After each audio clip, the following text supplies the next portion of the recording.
So I wake up today at 7, do my usual routine, do a little bit of homework, and I'm planning on doing my typical Saturday routine, which is biking, lunch or breakfast, whatever. I mean breakfast first, that like waffles and all that stuff, then bike, lunch, a little bit of homework, and gym. So I'm looking at the hours for the gym, and one thing I don't dislike a lot of stuff, but one thing I do dislike a lot from the school management is that anytime there's a holiday on a Monday, they just decide to take off the entire weekend and call it a holiday as well. So Monday is Veterans Day, so this Saturday today, as I'm doing homework, I'm like, let's check the gym hours, and yeah, they don't open until 12 because Veterans Day is on Monday. I don't know how that works, but yeah, so it doesn't open until 12, and obviously I'm not just gonna sit around and wait until 12. So right now it's, I don't know what time it is. I think it's, let me see, my watch says it's 8:49. So yeah, I'm just going to the gym first. Not ideal, but I'm not gonna wait until 12 because then I wouldn't be able to do the gym on time. So anyways, but yeah, I literally don't understand what's the logic behind, if there's a holiday on Monday, take off Saturday and Sunday as well, and like use holiday hours for the weekend. So in any case, heading to the gym now.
All right, so I pretty much recorded myself driving because the other day I was thinking I pretty much do the exact same thing every time I drive from my school campus to the gym, in the sense that my drinks are timed in a way where I drink them pretty mechanically at the same time. Not at the same time, but like at the same stoplight. I know I have to take a sip and all that stuff, and as I eat these, I do the same thing. I usually eat 3 or 4, sometimes I'll eat 3, and the 4th one I'll eat it right like as I'm closing the door of my car, which I'll be doing. But I just want to record it because I haven't done that yet, so I now have it. And gym's pretty packed for whatever reason. I usually come on Saturdays if I come at the gym at 7, and it's 9, so I don't know. Like, oh look, Cybertruck. I don't know if you can see it, but anyways, so I usually come around 7, so there's not a lot of people. But 9 o'clock, it seems a little more crowded, so we'll see how it goes. All right, so it's 10:48. Another successful workout in the books. This week I've had high fatigue in the sense that my HRV and how I was feeling was symptoms of just like fatigue, needed rest, which didn't mean I just took the entire week off. It's just that I still kept doing everything just at a lower intensity level. So instead of, you know, pushing my max weight and trying to get stronger, just reduce the volume just to feel, I guess, the muscle stretch and contract. And for running or biking, but the cardio side of it, instead of doing, you know, an hour and a half at high zone 2, low zone 3, it was just very low zone 2. Same amount of time though, an hour and a half cardio on the bike or whatever. So I feel fine now. So just because you're fatigued doesn't mean you have to take the entire day off or rest. Just do what you're doing at a lower intensity. You gotta be consistent. So that's the key.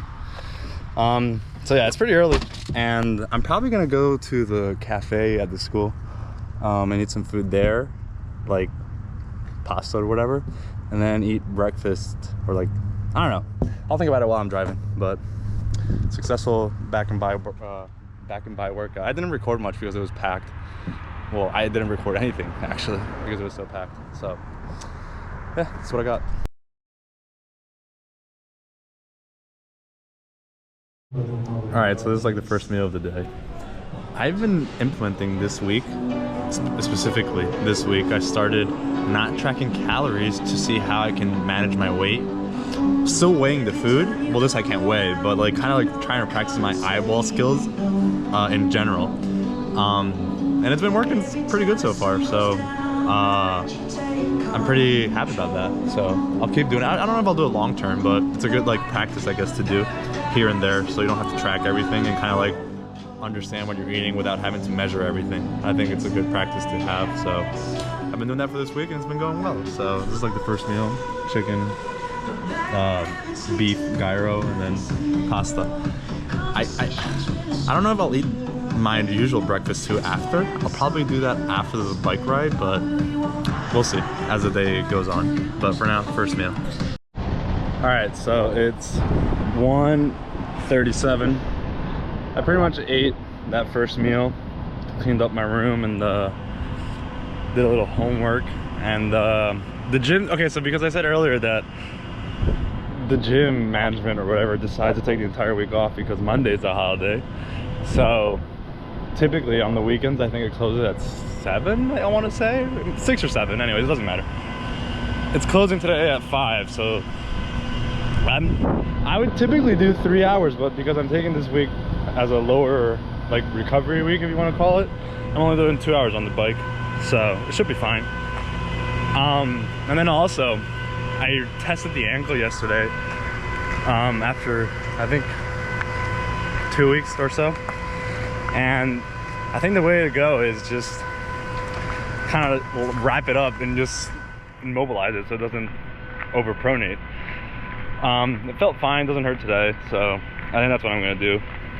Just wrap it up. But like, I don't know, I'll figure out as I go in terms of how much it hurts, and I'll just listen to my body. But I'll probably make it where at least 2 to 3 times per week I'm gonna have to be, I'll be running, and then depending on how the ankle feels, I'll bike the other days. If it feels good, I'll do 3 or maybe 4. And then the other days I'll just bike. I feel like that's like a good approach to it. So we'll see how it goes. Technically tomorrow I'm 12 weeks away from the marathon, so it's getting closer, but I still feel pretty okay. I mean, my endurance is improving, so that's what really matters at the end of the day. And then in the long term, obviously, let the tendinitis go away. So overall though, it's okay. As long as it doesn't stop me from moving, I should be fine. But yeah, now going to the school gym, probably 2 hours, yeah, 2 hours. Should be about 40 miles or so on the bike. so it should be a low week. So yeah, gonna enjoy the bike ride and then get some food. But I can definitely feel the difference between working out in the morning and then doing the bike ride in the afternoon versus doing the bike ride in the afternoon and working out. I mean, sorry, doing the bike ride in the morning and then working out in the afternoon. There's definitely a difference. I can feel it.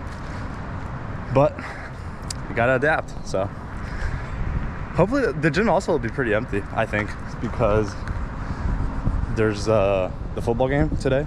So I feel like a lot of people will be going to the game, and there'll be less people at the gym. Not that it matters because I'm on the bike, so it's not like I need to use machines. But it's always good to have the gym emptier. It feels like my second house almost. It feels cooler when there's less people. All right, so when I got here, there was someone using one of the bikes. So there's 4 functional e-bikes. I mean, there's 4 e-bikes and only one of them is functionable, and someone was using it. So I decided to do the next best alternative, which actually is a better alternative. I only do the bike because it feels cool to say, yeah, I biked 60 miles or whatever. But this bike is actually more useful. Like, it trains endurance better, in my opinion. So we'll do this puppy for the equivalent of 2 hours. Distance wise, it won't matter. I'm just gonna do 2 hours, but it won't sound as cool because I won't know how many miles I did. Different mechanics and whatnot, but this one's better anyways. So we got 2 hours of this.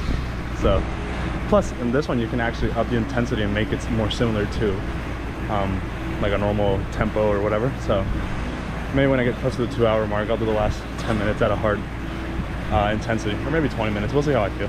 But for now, 2 hours on the assault bike. It's, well, I don't know what time it is. It's 2 o'clock, so 2 hours. Just about an hour in. For whatever reason, when I'm on this bike, my right, like, hamstring, I want to say? I don't know. It's weird, but like it feels a little tight, while my ankle on the left side, the tendonitis, kind of like activates, but it's not too bad. But obviously it's doable. It's not painful. It's just I can feel it. So, but anyways, 1 hour in, feeling pretty good. We'll see. I'll probably do 2 hours, but if I feel good, maybe an extra 15 minutes. So 2 hours and 15 minutes. But so far so good. All right, so 2 hours. Those last 20 minutes I ended up doing like really hard. Like really hard. I was going at 40 miles per hour for this thing.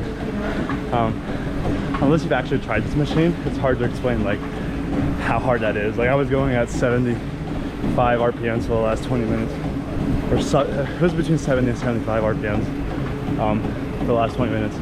So like it's hard to explain how hard that is unless someone's used the machine before, but it felt good.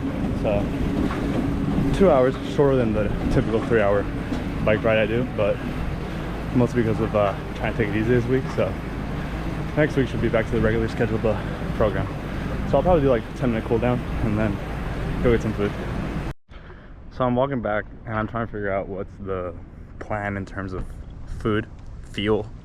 I need to fuel my energy. So I'm trying to figure out like what's the best strategy. And I think I'm gonna eat at the school's cafe. I have some food in my fridge that I could, or in my or in the freezer, that I could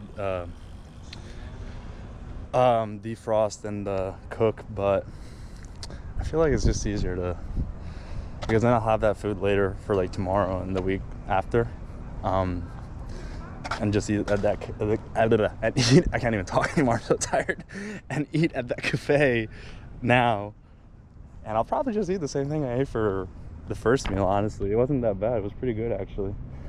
And then for dinner I might eat the same thing again. I'm trying to also, so it's like 4 o'clock right now, and because the whole day was kind of like pushed forward because the gym here opened at 12 instead of the usual 10, it kind of pushed all my eating schedule. So if I'm eating like lunch, I guess you want to call it right now, I'll still have to eat dinner like at 8 or whatever.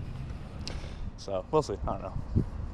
I'm gonna go to the cafe now and just eat the same food, I think. Meal number 2. I'll probably add some rice and pork that they're serving. I think. We'll see. But for now, this is the first part of the meal. And then I'll add another plate maybe. We'll see. But it tastes good. Alright, so I ended up eating what I showed plus another bowl of rice and beef gyro, which is always a good fatty tasty source they have at the cafe, so I always get it. I changed my mind though. I'm not gonna have dinner here too because it's the same food, and although I already ate the same twice, I just don't feel like doing a third time. So I'm just gonna defrost one of the ground beef packages I have in my freezer and just cook that with some rice. So that's probably what I'll eat with my usual dessert, and do some homework. And this daylight savings situation kind of makes it tight for me to go to my spot and watch the sunset, but it is what it is. Sometimes, no, I'm not gonna do it today, but sometimes I'll make it, sometimes I won't. So yeah, I'm gonna eat that, and then I probably won't show it though, because, or maybe I will, I don't know. But if I don't, I'll leave it at this.